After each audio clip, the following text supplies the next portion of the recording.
either close or disband the team.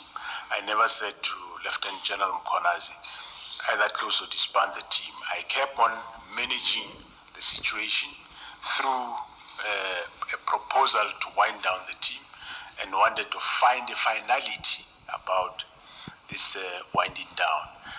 Even though, yes, I had suspicion right from the word go when there was no motive coming forth as to why is the team being disbanded, and there was no any reason whatsoever. So, but eventually the real reason came. Unfortunately, the WhatsApp messages did come on the 13 or 14 May 2024 from Matlala Show.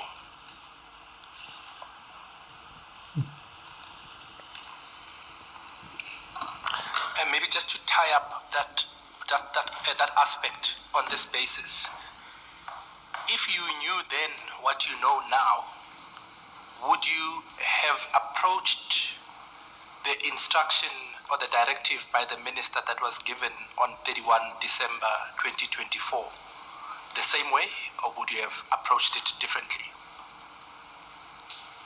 If I knew, I mean, right at the beginning. Then, yes. Because remember, you dealt with the interactions from yesterday, that your actions were informed by what you knew at that time and what you did not know, which you then got to know later. I think the answer to that should be obvious. I think we can deal with it with the commission. I don't think I need to, but I thought just for completeness. Well, if I knew then that the motive is to prevent this, the team, then I would have not even went as far as trying to suggest to the minister that because you want to close this team urgently, abruptly, let's rather wind down. I wouldn't even have went as far as that.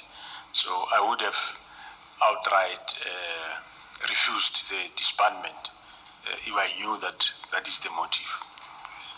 Now, I was dealing with that because one of the things that is anticipated is that you somehow participated and acquiesced to the disbandment of this team. But I think your evidence makes it clear that you didn't know at the time. But if you had known, as you say, you would not even have participated by suggesting